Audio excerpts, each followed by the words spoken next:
Hello, friends. Good evening to all, and I'm back for part one of the Nanda Dynasty.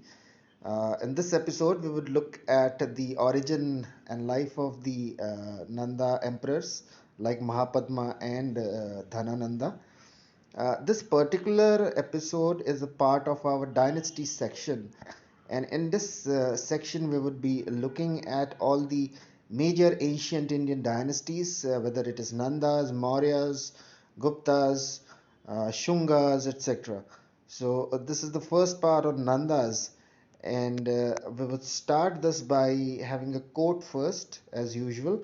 And I have taken something from Manu Samhita 7.40, which says that many kings have been destroyed together with their entourages through lack of humility, while even forest dwellers have won kingdoms through humility. So, this is what Manu Samhita has to say. First, we would look at the time frame of Nandas. So, this is a bit controversial, and there are lots of theories regarding this. So the Matsya Purana gives a time frame of 88 years rule of Nandas. The Vayu Purana gives a 40-year rule of Nandas, and the Buddhist scholar Taranatha he gives 29 years rule of Nandas. Modern historians, starting from say about 1890s or so, have given various time frames of Nanda dynasty, and these are about starting from 387 BC, 382, 365, or 344 BC, but all agree that they ended in about 322 or 321 BCE. So these are the sources for the life of Nandas. We are looking at the Buddhist source, the texts like Mahavamsa and Mahabodhivamsa. Then we are looking at Puranas, Matsya Purana, Vishnu Purana. Then we are looking at Greek accounts on the topic, and we have the works of Curtius Rufus, Xenophon, Plutarch. We have the works of Diodorus on the subject. And then we have the Jain text, a book called Parishishta Parvan, 11th century AD text written by Hemachandra. Then we have Kashmiri traditions. We have Harsha Charitra by Banabhatta, a 7th century AD text. We have Mudra Rakshasam, a play by Vishakadatta, anywhere after 7th century AD. And then we have the Sangam literature, the South Indian traditions, which speak about both the Nandas and the Mauryas. In this particular episode, we would look at the three main accounts or sources. We would look at the Buddhist accounts, we would look at the Puranas, and we will look at the Greek accounts. The rest we will cover it in our next episode. So we'll just take the first Buddhist legends, and these are the texts from Mahabodhivamsa and Mahavamsa. The Buddhist legends talk about Nanda kings as nine brothers who ruled one after another in accordance with their seniority. So the word in Pali text is Udha Patiya, and Dhanananda has been mentioned as the youngest brother among these nine. The eldest brother is called Ugrasena Nanda, and we would just look at his life as mentioned in the Mahavamsa. So Ugrasena Nanda has been described as the founder of the dynasty. He was actually his life is very adventurous, just like what we have spoken about Chandragupta Maurya. So this his life is also very adventurous, and he was he is stated as originally from the man from frontiers, Panchatanta Vasika, who fell into the hand of robbers who carried him to a province called Malaya. We don't know where this particular province is, but he was carried to a province, this province called Malaya, and he was convinced that pillage is preferable to tillage. He enlisted himself in this gang of robbers and soon became their leader. This gang started robbing the nearby villages and neighborhoods and march against them, against these cities of the frontiers. And they used to give them an ultimatum, which is Rajam Vadentu Yuddham Va. Either surrender your kingdom or give battle.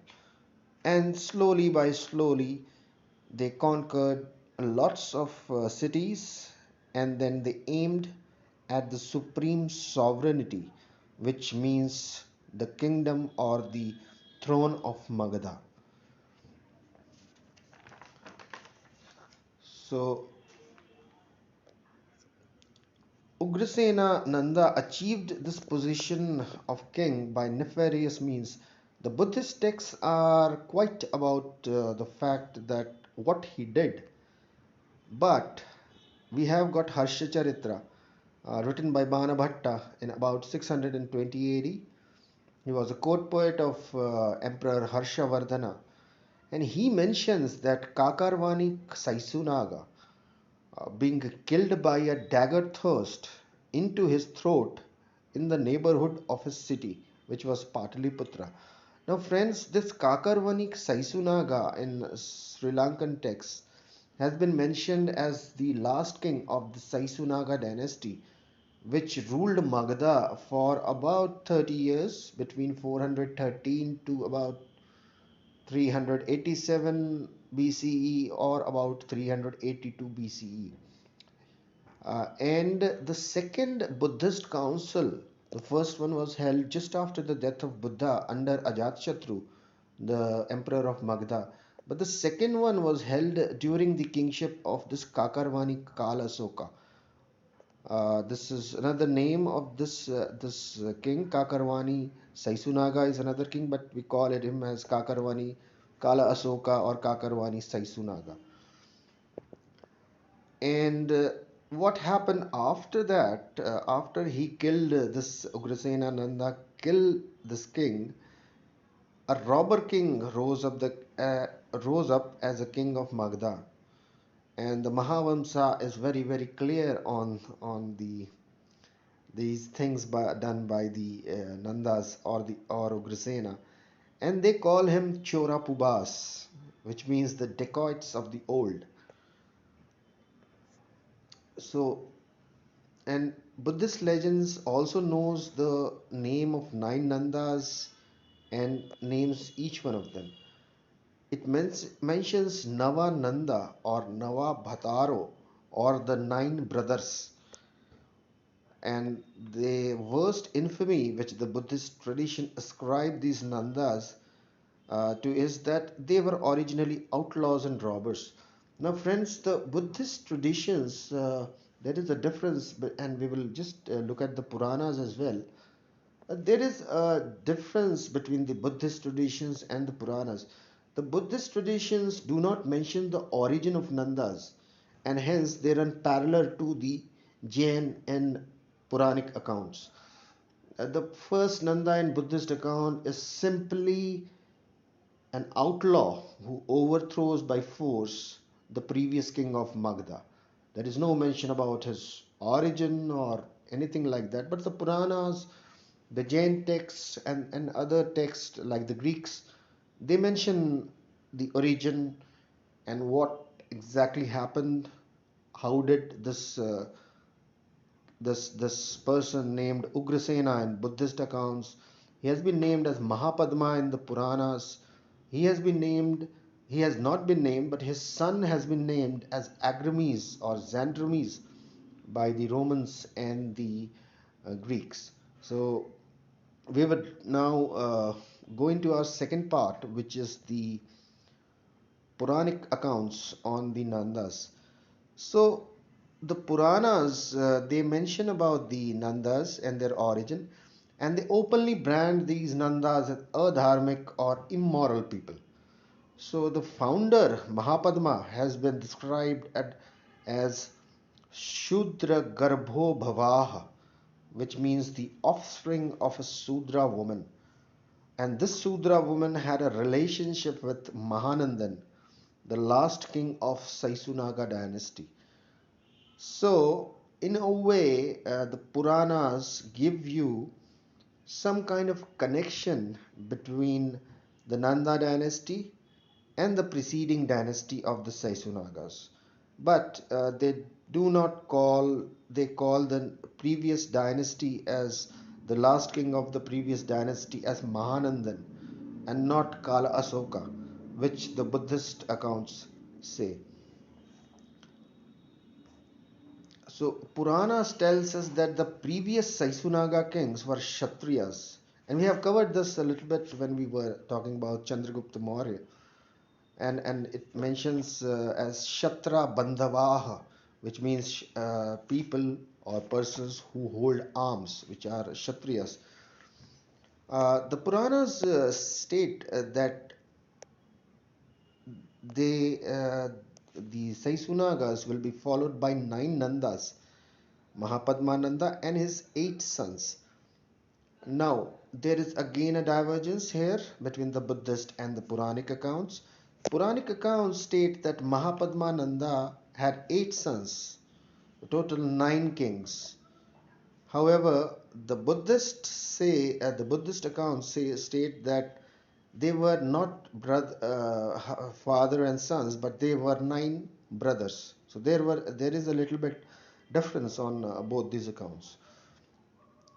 As per Puranas, the Mahapadma became a second Parashurama. That is what the Puranas calls him, a second Parashurama, as the exterminator of the entire Kshatriya race and the destroyer of Kshatriyas.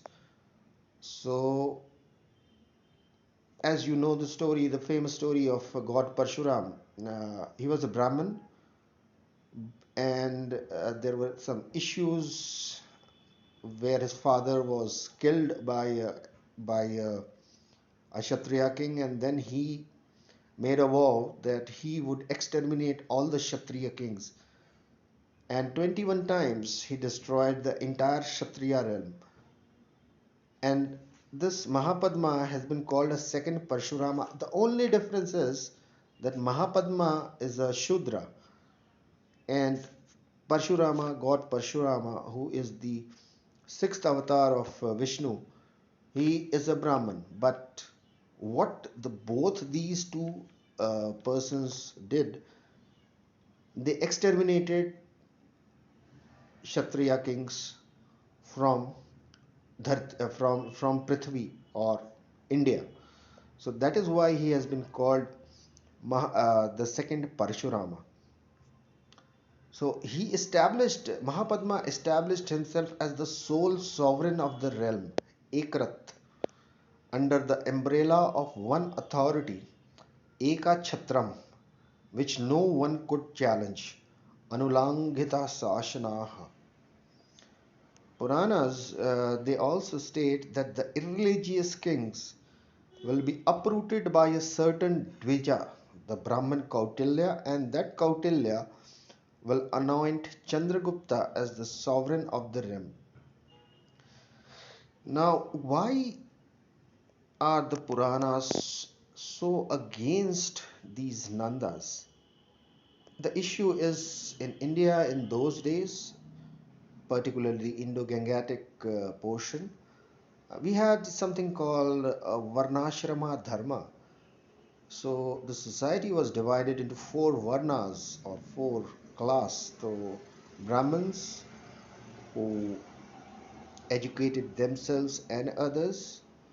We had Kshatriyas who could fight and protect the country. We had Vaisyas. So Vaisyas' main occupation was traders, and Shudras. Their main occupation was agriculture and other things. In such a society, and which stood on the foundation of Shastras, Now these Shastras are Manu Samhita, Yajanvalkaya Samhita, and they all prescribe certain duties to certain classes.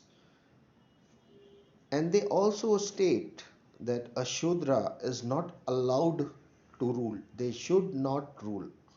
They cannot be allowed to rule. That is what the Shastras say.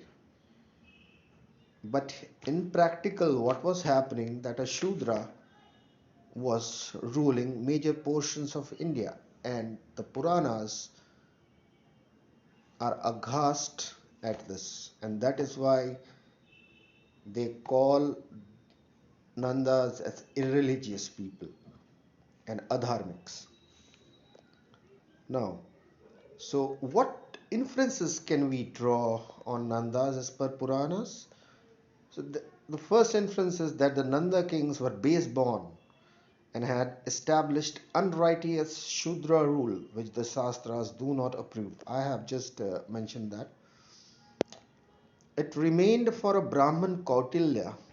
This is the second point. So it remained for a Brahman Kautilya to get rid of this unlawful rule and restore it to the lawful rule of Kshatriyas.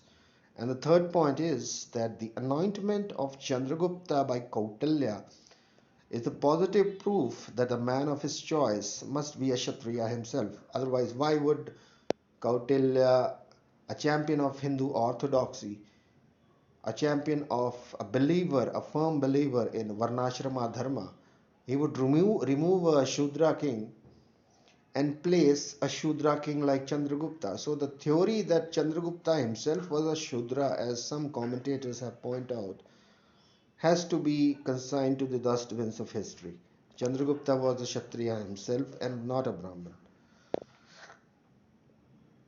Now, we'll look at Mahapadma's conquest, and by his conquest, Mahapadma made himself the supreme sovereign of numerous states, which he brought together under the umbrella of his supreme authority.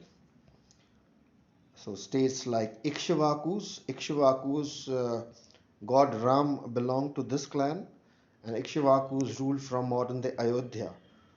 When we have Panchalas, we have reference of Panchalas in Mahabharata, and Panchalas were ruling the modern area of Bareilly.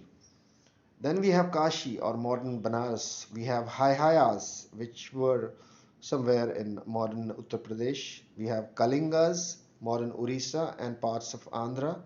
We have Asmakas, central India. We have Kurus, again the major. Uh, they have been mentioned in Mahabharata as Kurus like Duryodhana and Bhishma and others. So Kurus, they were ruling from the area of Meerut, modern day Meerut. We have Maithalas, again parts of central and western India. We have Surasenas, which are Surasenas actually was the grandfather of God Krishna, and they were ruling from modern day Mathura. And we have Vithotras, again parts of modern day UP.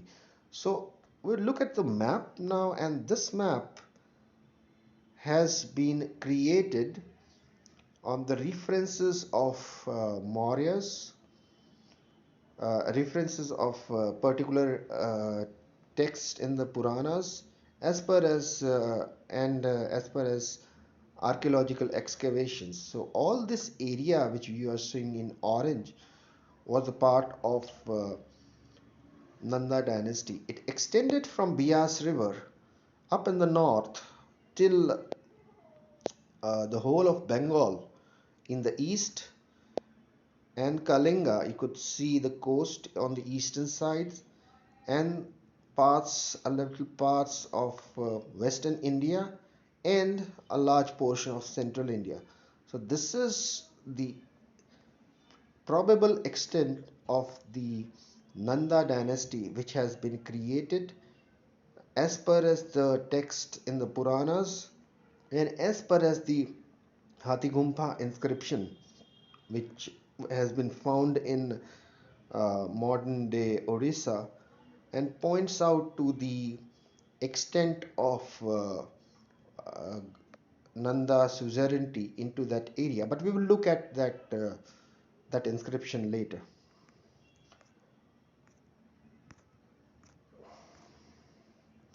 So we will now look at the Greek accounts, and we'll start with first. Now here the story actually gets very, very interesting.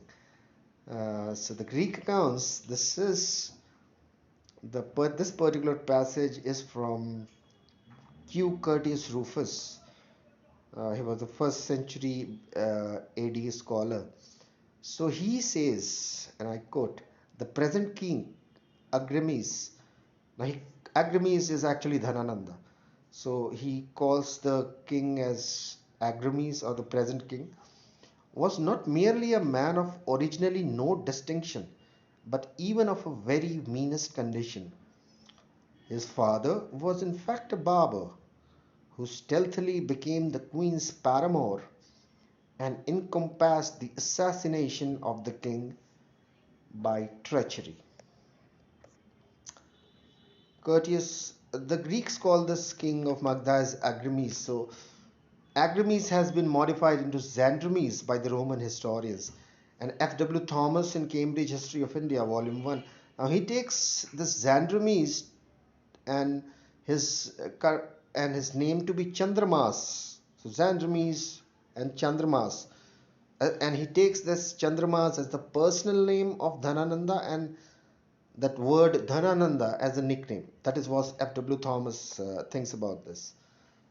So now we'll look at Q. Curtius Rufus, rest of the things about the statement by Rufus. And he says, then under the pretense of acting as a guardian to the royal children, he usurped the supreme authority, and having put the young princess to death, begot the present king, who is held cheap and detested by his subjects. This is by Q. Curtius Rufus. Now we'll look at another comment by Diodorus, and then we will take this a little more in detail. So Diodorus in the 1st century BCE, he states that Poros informed Alexander that the king of Gangradae was a man of quite worthless character and held in no respect, as he was thought to be the son of a barber. Now, this statement which Q. Curtius Rufus says, and which Diodorus repeats, but he just changes few words. This particular statement about the lineage and the origin of Nandas as barber has been told by Porus to Alexander. When Alexander asked about the region beyond the Hyphasis or the Bias river, this is what Porus informed Alexander. Now we'll go into detail of this. Curtius also says that this barber, and I might add that he was a very handsome barber, because only a handsome man could get into palace and became quite friendly with the queen. And Q. Curtius Rufus says that another thing, he says that this barber was scarcely starving, he was starving of hunger, but then he got some kind of appointment in the palace, and he might have became close to the queen,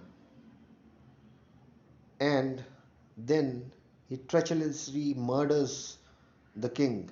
Kakarvani Kalasoka, or the Buddhist accounts says.